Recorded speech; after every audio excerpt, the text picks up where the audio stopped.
लोनी के चुनावी दंगल की शुरुआत हो चुकी है। इसी कड़ी में निर्दलीय उम्मीदवार भी अपना पर्चा दाखिल कर रहे हैं। पूर्व में रह चुकी नगर पालिका चेयरमैन रंजीता धामा ने अपना निर्दलीय नामांकन पत्र भरा और जमकर बीजेपी पार्टी पर भी निशाना साधा। साथ ही उन्होंने पूर्व में रह चुके बीजेपी पार्टी से विधायक नंदकिशोर गुर्जर पर भी जमकर निशाना साधते हुए कहा कि नंदकिशोर गुर्जर ने हमारे प्रति काफ़ी मुकदमे दर्ज कराए हैं। क्या कुछ कहना था रंजीता धामा का, देखिए इस प्रेस कॉन्फ्रेंस में। कोई भी व्यक्ति हो, जब वो कोई पार्टी ज्वाइन करता है तो उसका एक ही मकसद होता है कि उसे वहाँ पर सम्मान मिले। सम्मान की इच्छा से हर व्यक्ति किसी न किसी पार्टी की विचारधारा से जुड़ता है, लेकिन जब उसी पार्टी में जिसने 2009 से लगातार 13 वर्षों तक पार्टी की सेवा की हो, बदले में उसे 13 मुकदमे मिले हो, उसकी पत्नी का पति को जेल भिजवा दिया गया हो उसी पार्टी के विधायक ने, तो ये मेरी बगावत नहीं है, पार्टी ने मेरी अनदेखी की है। पूरा जब से मैं चेयरमैन बनकर आई हूँ भारतीय जनता पार्टी की, मुझे काम नहीं करने दिया गया। इसका बड़ा वजह लोनी विधायक नंदकिशोर है और वो उसी पार्टी का वो जनप्रतिनिधि है, उसी पार्टी की जनप्रतिनिधि मैं हूँ।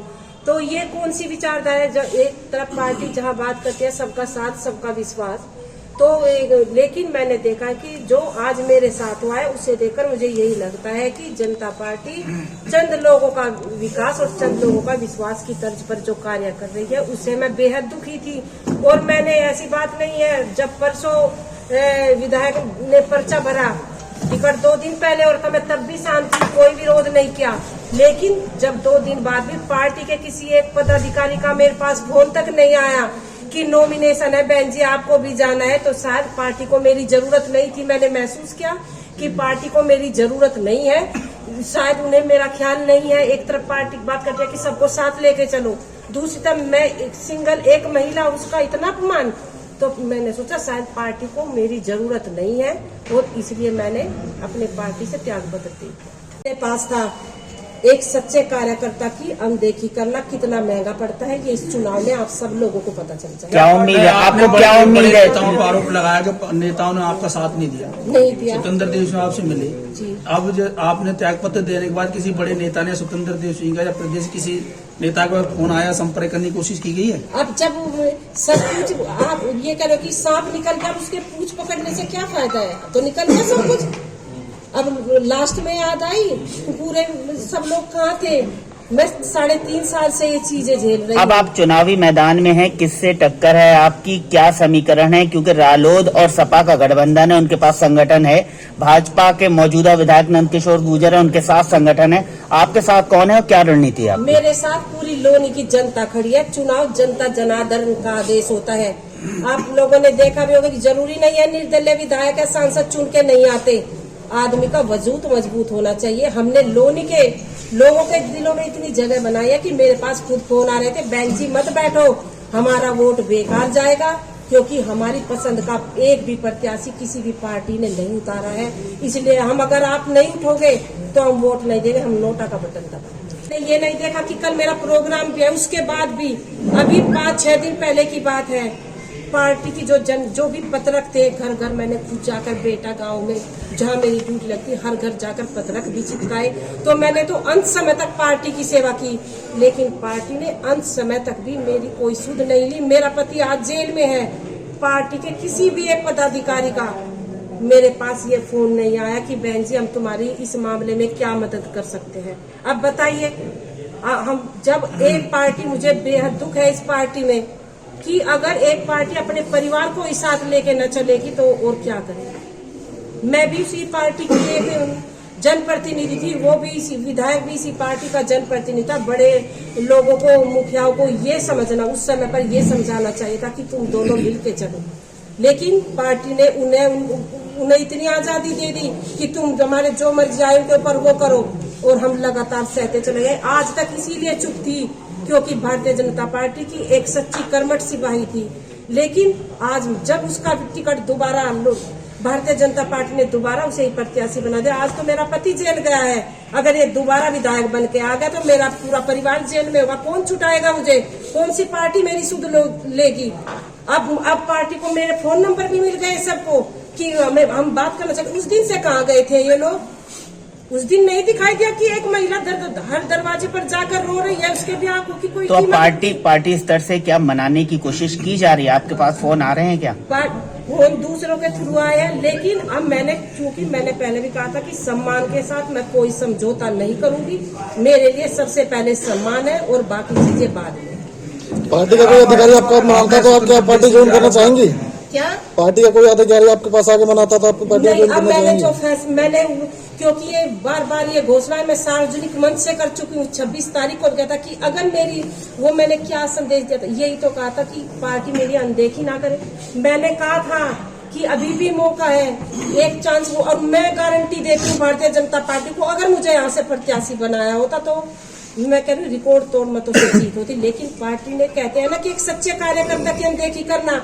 आज वो मनोज धामा जो जेल में है, उसने लगा मुजफ्फरनगर से लेकर लखनऊ तक 7 सांसदों को चुनाव लड़ाया था। 2 महीना घर छोड़ा था। आपको मैंने हर जगह पार्टी में हर जगह मेरे साथ इतना बुरा हो रहा है। मैं हर जगह हर बड़े संगठन के जिम्मेदार लोगों के पास गई कि जी ऐसे झूठे षड्यंत्रों में जेल भिजवा जाए। पार्टी के प्रदेश अध्यक्ष आदरणीय स्वतंत्र देव सिंह जी ने, मैं उनके वहां गई थी दफ्तर के सामने, एकदम झिलकार के क्योंकि मेरा स्वभाव बड़ा ही नर्म है, बड़े प्यार से गई। मैंने कहा अध्यक्ष जी ऐसे विधायक पर संकट है, तुम कहते हो वो तुम्हें धमकी देता है मारने की, वो कहता है कि तुम उसे देती हो, मैं दोनों को पार्टी से बाहर निकाल दूंगा। क्या ये एक महिला को देने का शब्द होते हैं? उनको बिठा के आराम से बातें करनी चाहिए थी। लेकिन मैं एक जगह, मैं बड़ी स्वाभिमानी महिला हूँ। मैंने धामा जी से कह दिया कि एक बार अगर किसी ने मदद नहीं की तो दोबारा उससे उम्मीद मत रखो। मैं दोबारा फिर किसी दरवाजे पर लौट कर नहीं गई जहाँ से मुझे एक बार निराशा हाथ लगी। और यही वजह है क्योंकि आप लोग भी ये मत भूलो कि पार्टियों से हम बाद में जुड़ते हैं, पहले हमारा एक व्यक्तिगत परिवार होता है। और मैंने पहले भी कहा था कि सम्मान के साथ कोई समझौता नहीं। इस चुनाव के लिए मेरा सम्मान खराब हुआ है और वो सम्मान मेरा केवल 2022 के चुनाव के लिए खराब किया गया था। तो मैं इस मैदान से कैसे पीछे हट सकती थी? आप लोग निर्दलीय क्यों लड़ने का फैसला किया आपने चुनाव? जब पार्टियों ने मेरे पर भरोसा नहीं किया। मैंने अभी आपको बताऊं, जब 26 तारीख का प्रोग्राम हुआ था, आप में से भी आप बहुत से पत्रकार मौजूद होंगे, उस दिन उससे ठीक पहले दिन 25 दिसंबर को भारतीय जनता पार्टी की जन विश्वास यात्रा निकली थी। उसमें मेरा अगले दिन का यहाँ प्रोग्राम था सुबह 10 बजे का, और मैंने 6 घंटे लोनी वंथला फ्लाईओवर पर पार्टी के लोगों के आंखें बिछाए, पलके बिछाए बैठ रहे कि कब आएंगे, कब हम उनका स्वागत करेंगे। और जब वे आए, मैंने खुले उस दिन भी जिला अध्यक्ष, मैं बार पार्टी को चेताया कि मैं चुनाव लड़ूंगी क्योंकि मेरी मजबूरी है। इस विधायक ने मेरा सम्मान 2022 के चुनाव के लिए। वहाँ बहुत सारे लोग आए थे, क्या उस वक्त आपने तय कर लिया था कि आप चुनाव लड़ोगे चाहे टिकट मिले या ना मिले? देखिए, ये बात चूंकि जो ये लड़ाई जो लड़ी गई है, जिसकी साजिश के तहत धामा जी आज जेल में है, इसकी पटकथा मैं आप लोगों को बताऊं कि 3.5 साल पहले रची गई थी।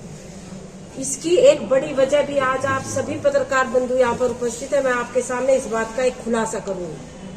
जब लोनी विधायक नंद किशोर को सन 2017 में भारतीय जनता पार्टी ने अपना प्रत्याशी बनाया, तो मेरे पूरे परिवार ने, मनोज धामा जी ने, हमने तन मन धन से उनको चुनाव लड़ाया। धामा जी ने अपने बेटे तक को दांव पे लगा दिया, अपने बेटे तक की कसम खाई कि अगर तुमने इसे वोट नहीं किया तो तुम्हें कसम है मेरे बेटे की। इतना जी जान से चुनाव लड़ाया।